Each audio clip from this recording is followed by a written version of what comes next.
welcome to the Raw Preview Podcast. I'm Adam Wilbourn from What Culture, joined by the Dadley boys of What Culture, Michael Hamblett and Michael Sidgwick, to look ahead to tonight's episode of Monday Night Raw. But before we get into it, if you're a fan of this sort of thing, make sure you subscribe to What Culture Wrestling on either iTunes, Spotify, or wherever you get your podcasts from for daily wrestling podcasts, where we review Raw, SmackDown, the Wednesday Night War between AEW and NXT, pay-per-views, we have interviews, more roundtable discussions like this one, and a roundup of the week, complete with a bloody good quiz, of course, on Wrestle Culture. But gents, it is the Raw season premiere tonight, and could this be the best Raw ever? Oh my God, I can't wait for Raw. Who would have thought I would ever say those words? But I've been worked by the pyro, the stage design, like the new commentary team to see how much of a train wreck that's going to be. Oh my God. Genuinely, like, I'm being facetious. I'm very earnestly excited for this Raw because I know for a fact that they will say, Seth Rollins and Rey Mysterio, like, we're going to have to pitch Raw as the wrestling show in contrast to what I presume will be SmackDown star-driven vehicles. So I think we're going to have to be the wrestling show. We're going to have to retain the wrestling fans, go out there for 20 minutes and tear the bloody house down. It's a weird sensation, isn't it? Because obviously WWE many times has said, right, we're hitting the reset button. We're starting afresh with Raw or SmackDown or whatever, or you're in charge or we're in charge or whatever that bollocks was. I'm not in charge. Yes.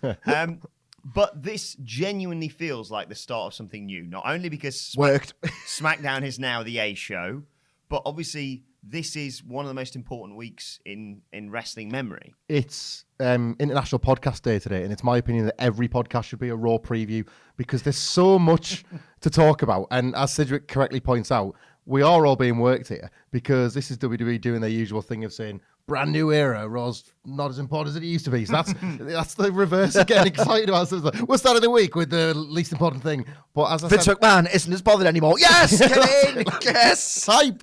But like, as I kind of like alluded to last week, it's got that just big party opening ceremony vibe, literally in the case of the fireworks and the big bright colours and stuff. Rey Mysterio, Seth Rollins. Big bright colours and stuff. That's my wrestling, mate. Like, Seth Rollins and Rey Mysterio is 10 times the better match as a graphic than it'll ever be as an actual match. But why not just get excited about it anyway? Like all the stars of Raw reunion, that felt so tacked on, but they fooled us into thinking just drip feeding one or two into the show. That's absolutely fine. That makes total sense why Hulk Hogan would show up on Monday Night Raw this week. I'm just into the silliness of it because I do genuinely think the pressure on NXT, AEW, and SmackDown will show itself somehow, whereas none of that exists for Raw. It just all feels big, daft fun. Yeah, Raw is now the fun show, isn't it? I mean, these are big words for a preview show as well. It is, isn't it? It's like you say, the pressure, I mean, still on in terms of the network, but in terms of, you know, what Vince's eye of bloody Sauron's on, that's on NXT and SmackDown this week especially. This week. Yeah, I would say this week for sure. Old habits die hard, especially with Vince McMahon. There's surely still an affection he has for Raw. It's been built for 25 years at this point. So surely you'd think, you know, he's not going to completely hand control over to Paul Heyman, but the influence has been vast so far in terms of the quality and the signatures of his booking style, and I generally get the sense that that's going to continue and intensify now that SmackDown is in fact the A show. Before we get into it and sort of dive into the 3 championship matches, Brock Lesnar's return, and as you mentioned, Hulk Hogan and Ric Flair being involved in Miz TV, let's start with this, the fact that Pyro is back, staging is different, and the commentary team is completely afresh. They are such dicks. I just want to park the genuine, earnest excitement to one side for one moment. They are such complete dicks. We've had completely unspectacular Raw shows for 2 years that they couldn't even be bothered to fake making them feel big because they're too cheap, even though they're the most moneyed pro wrestling organization that has ever been.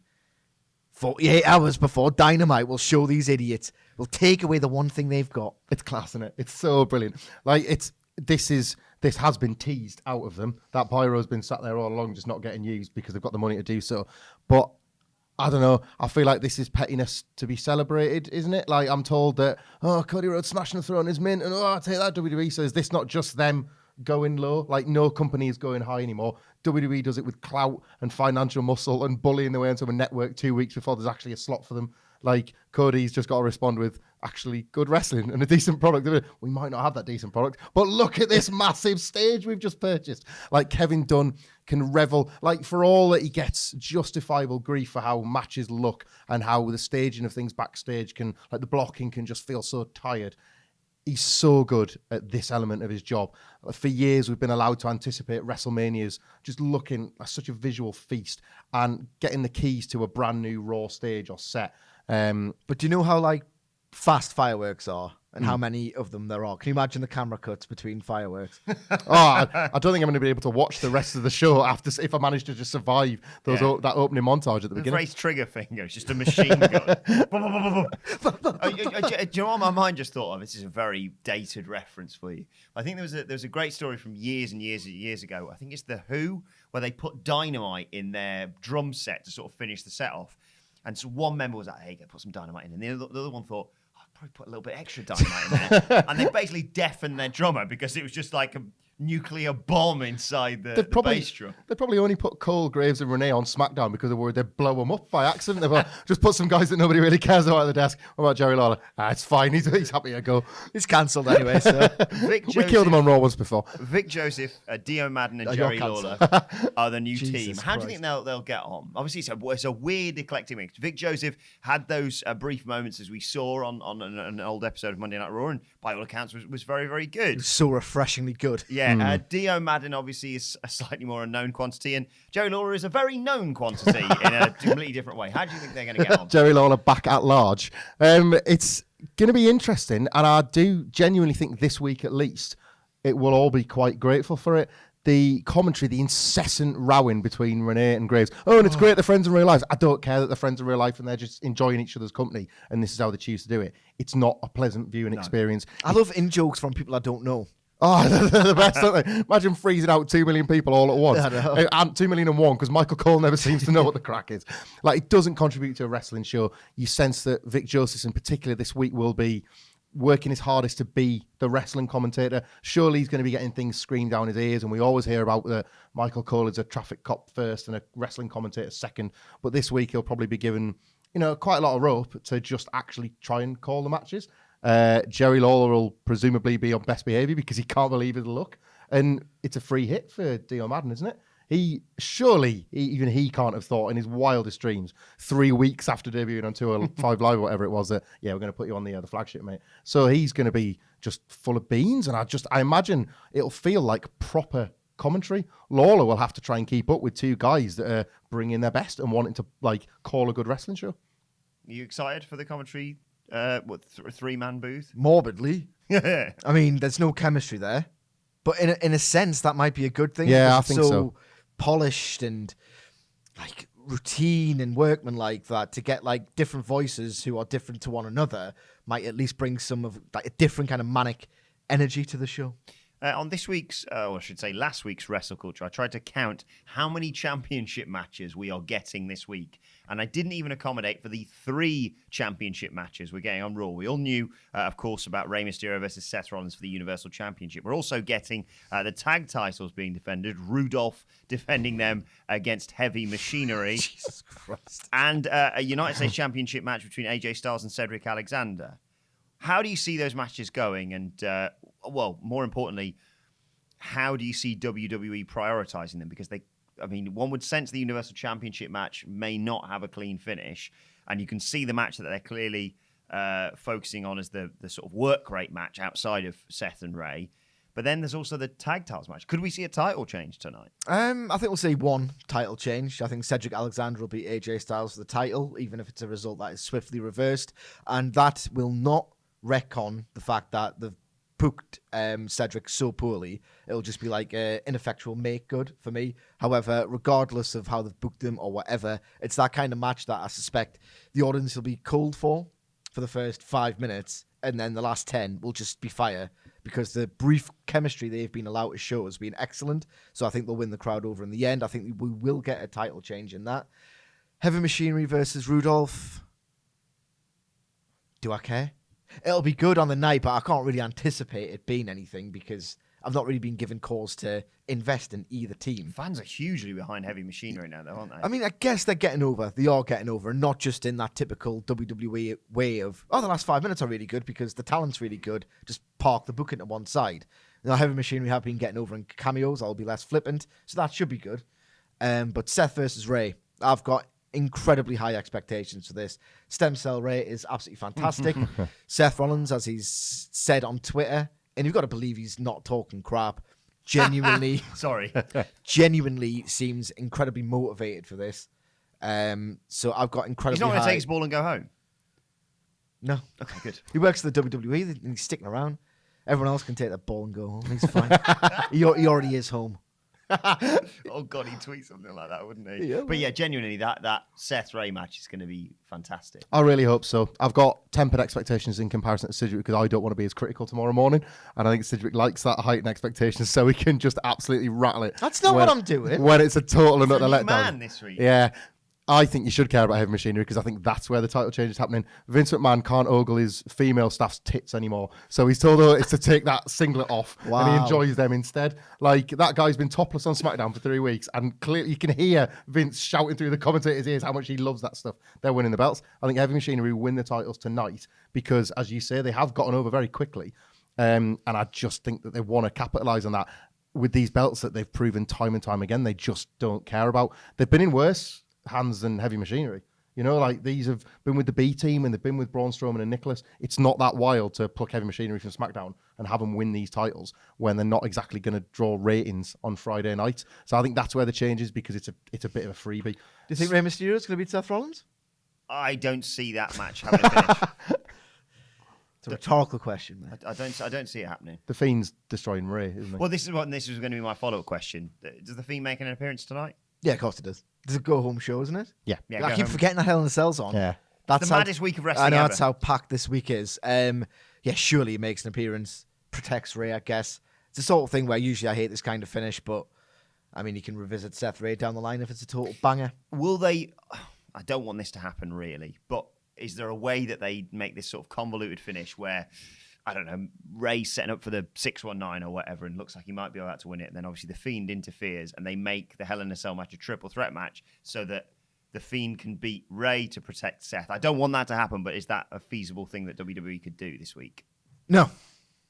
You think it's going to be just straight up one-on-one? Yeah, absolutely. Yeah, I'm the same. It's I would even say maybe Seth beats Ray clean, and then as they're having their babyface hug, that's when the Fiend strikes. If you don't get a finish tonight, it's not to put Ray in that main event. I don't know. Maybe like they still see something in Ray for a show like this, for a match like this, but absolutely not do they view him as a top guy, because if they did, he'd have been put straight back in those pay-per-view main events. This is exactly the ceiling that they see for Rey Mysterio. We're also getting, of course, Brock Lesnar making an appearance tonight ahead of his WWE Championship match with Kofi Kingston on SmackDown on Friday. I have to really concentrate now to get that right. What do you think about Brock Lesnar, both on tonight's show and his future in the WWE? He's one of the most over and therefore captivating performers on the roster. I've long since passed the point where I want someone full-time to beat him frequently, because the true power of Brock Lesnar is in just appearing totally dominant, and he's awesome. His stuff looks absolutely great, credible. He's a superstar. He just looks phenomenal at killing people. So just kill Kofi Kingston. It's time. Kofi's got to get the measure of him tonight physically. He's got to... It'll mean nothing. It'll just invite a meme of, oh, he's standing tall, so obviously he's going to win. There's no way they can do this in a way that flatters Kofi Kingston. Like, no way.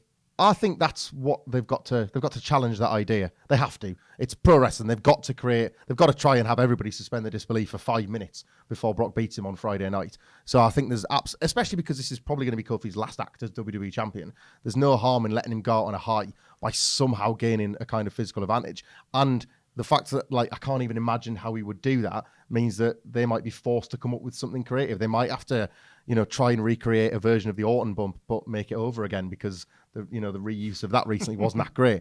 But something along those lines where he just for a split second gets the advantage over him, and you can see something that might come up in Friday's match before Brock just flattens him. I think they have to. I think it'd be a disservice to the character and the noble effort they've made with this title reign, which if they didn't believe in, they wouldn't have kept it going. It's been a noble failure. That's probably Yeah. the best way to put it. I just think at this point, if they try and have Kofi appear too strong at Brock's expense, it just will not ring true for me whatsoever. Is tonight a bad time to be Xavier Woods?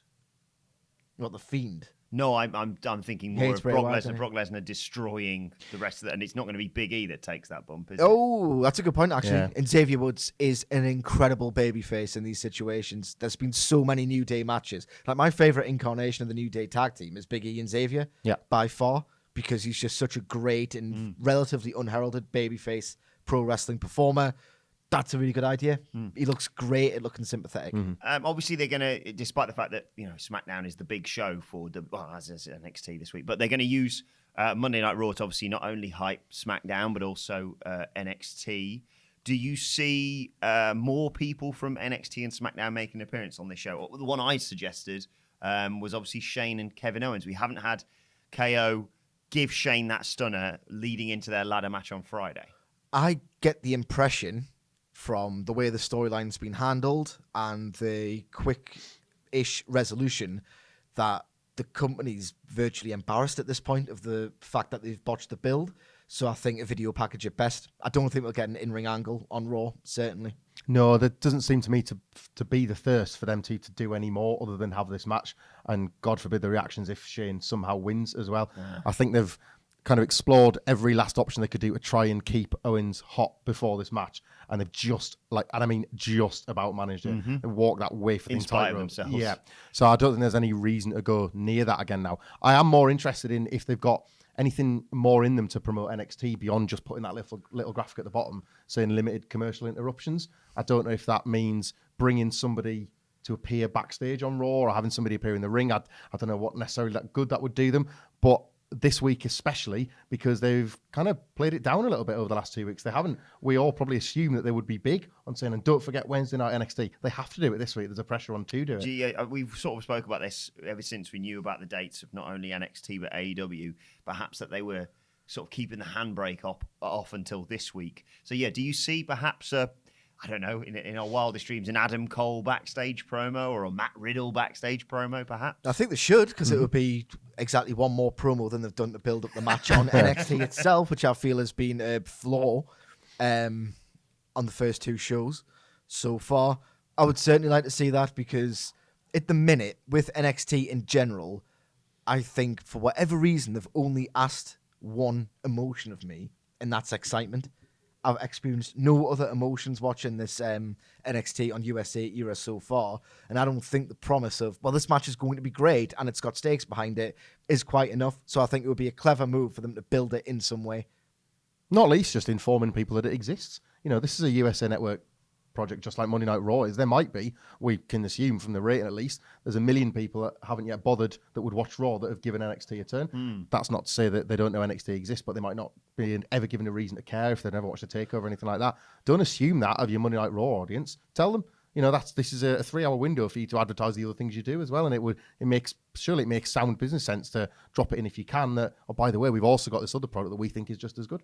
Finally, I've held off on this long enough. We are getting Hulk Hogan and Ric Flair on Miz TV tonight.